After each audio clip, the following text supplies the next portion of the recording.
I was going to say how you hung in there. I mean, you're being beaten and things like that. Well, What? because they say the very same things that you've always heard. If you would just listen, you wouldn't get in trouble. If you would just do what I told you to do. If you would just stop fighting what I'm telling you to do, who I I'm see. telling you to be. Uh-huh. It's all about what I want. Mm-hmm. And of course, I wanted to marry him, and his thing was, I don't want a wife, I want a mistress. I want somebody who's just, I want to take care of you, but I don't want to be married, kind of thing. And of course, in my head, I kept saying, well, someday he will. Yes. But then eventually you realize, if I live it long enough, Mm-hmm. and eventually you just go into a kind of a zone. Did you have anyone you could communicate with and talk to, or I mean, you I just had keep plenty this? of people I could communicate and talk to, But but did you you? don't. So you keep this all All inside. inside. And P.S. Uh, wearing long sleeves in the summertime because you've got bruises everywhere, and they always get you where you're not. It's not really going to have seen a whole lot. Sort of like Nicole Simpson used to say, Yeah. they know how to do it. I think you know what they do, kind of thing. And um, it was almost exactly like Nicole Simpson kind of thing. I was being followed. I was being harassed. I was being dragged out of friends' houses when I did finally escape to places. And so I never did tell my family because my dad was not one to be going for that kind of thing, or nor my brother or anybody else in my family. Yeah. And let's face it, Jody, you're embarrassed, you're humiliated, Sure. and you feel like an idiot. And Mm-hmm. of course, they don't have any shortage of telling you that you are one. Yeah. So they, the more I'm beat down, the more it's just all about control. How, It's all how do about you think he felt when he did? Did he ever show any remorse? Oh, absolutely. You see, they cry real hard.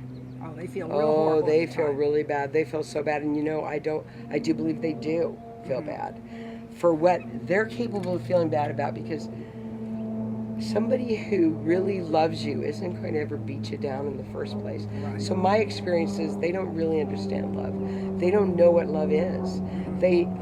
They confuse love with control and somebody being there and being able to control them at all times. What they feel is how they experience love, if you want to call it love.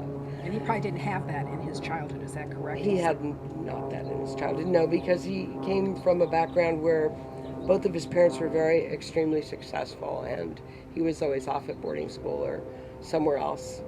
And I don't want to get too much into his background because it really doesn't matter about all that. But he was very wounded as a child. And of course, all of those sob stories made me feel like, well, if I fix him and if I make him feel better about himself, he'll stop hurting me. Is that kind of what these men do? Is they'll give you sad stories about Oh themselves for yeah, you it's all to? about baby. I wouldn't do it if I wasn't love you so much. If I wouldn't be so jealous if I didn't love you so much, and I wouldn't I wouldn't care. I wouldn't have to control you if I didn't love you so much. It's because I love you that I have to do all these things to you. And you And believed this at the time. well, of course, because my parents controlled me, I my see. teachers controlled me, Mm-hmm. everybody in my life had always controlled me, and I'd never pretty much allowed to make any decisions on my own. Not really. I had to Uh-huh. run everything through my parents, even at an older age. I as much as to even getting married to Mm-hmm. get out of the house the first time. How did you get out of this situation? And I had met a friend of mine who eventually wound up opening up a women's abuse shelter. Uh, we were in a restaurant. I had spent the night at her house. We were in a restaurant and we are having dinner, and he showed up, and we were sitting in the bar. And I said, "Oh my God, there he is. I'm in so much trouble. He's going to kill me." And she said, "You're in a public place. He's not going to touch you." And he At didn't. which point, he came over and said, "I need to talk to you." And I said, "I have nothing else to say to you." At which point, I got grabbed by the back of the neck and the seat of the pants, lifted up out of the chair, and carried out of the restaurant like a piece of meat. Oh my And God. I'm screaming, "Don't let him take me outside. He's going to kill me." And of course, this is all going in slow motion because he's never done this in public before. So I'm thinking this is the end, because it's always in private that they do this. And when he finally got me outside to the parking lot, he had me on the ground on my knees, and I'm being choked like this.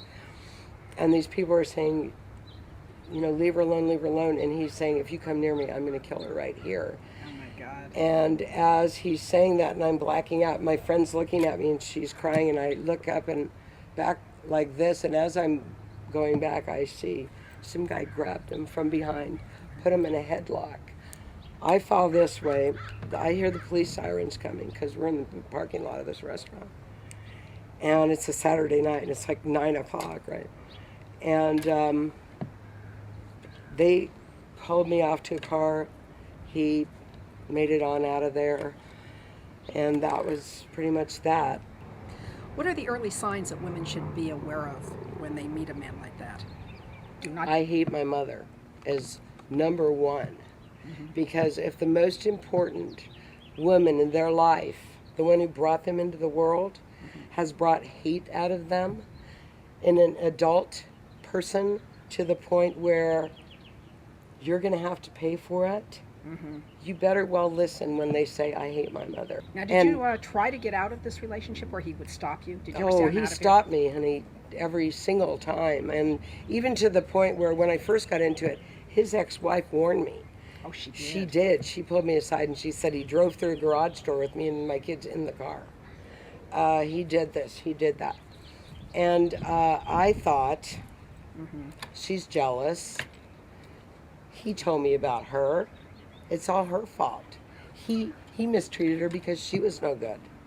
I see. You see? And But you this want to is- believe him because you Well, thought yeah, you were in but love this with was him, right? before I got mistreated. I thought she was just, I should have listened. And so if you have people coming up and telling you, be careful.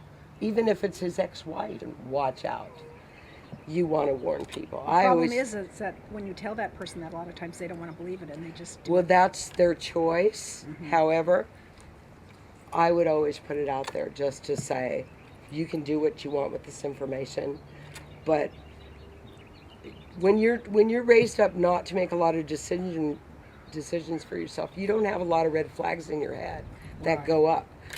I should have had a million red flags with this gentleman from the time he started with me, with what he said on our first date too. The first time I got backhanded and told to shut up or he'll give me something to cry about. That should have thrown up a red flag, but it didn't, because he cried and said he was sorry. And the next time it was a cracked ribs and he cried and he said he was sorry. So he abused you. Did he abuse his daughters? Well, here's the thing, not until they got to be older. Then he did. And then they had, well, a couple of times when he was on me, one of his daughters jumped on him and he physically pushed her off of him because she was trying to protect me. I see. So, and once they became adult women, that was the end of it for him. You see, because women were the actual threat in his life. So the abuse he did a bit on your dog and your cat was to hurt you. Was to scare me, was to say, if I'll do this to your cat and worse to you. And you see, they start out with a backhand, with a shove, with a push. And then it goes, every time they have to do it a little bit harder, a little bit worse, scare you a little more. They always find you no matter where you go. So we're going to have to wrap it up in just a minute. I want you to mention, though, or to tell the women out there that are already in a relationship like this, how do you get out? You get out by asking for help. You get out by knowing that fear is not something that you can let control your life, because you have help now. You can go to a shelter. They can help you. And just remember that your children are watching this and they're learning. Your daughters are learning how to become abused and your sons are learning how to abuse. Whatever your situation is, please come and get help whatever way you can. It's worth it. It really is. There is light at the end of the Well, tunnel. thank you, Jinx. And I know Thank you, that Jodie, what for the you've- opportunity. Well, you also have a real nice life now. You're an artist and everything. I do. I'd like I to do. invite you back and talk about the upside of your life. Oh, I'd love to come back, and I really would, Jodie. Thank and you, thank you Jinx. so much for having me. I You're appreciate welcome. it. And thank you out there for watching Jodie in Malibu. Until next time, goodbye, everyone.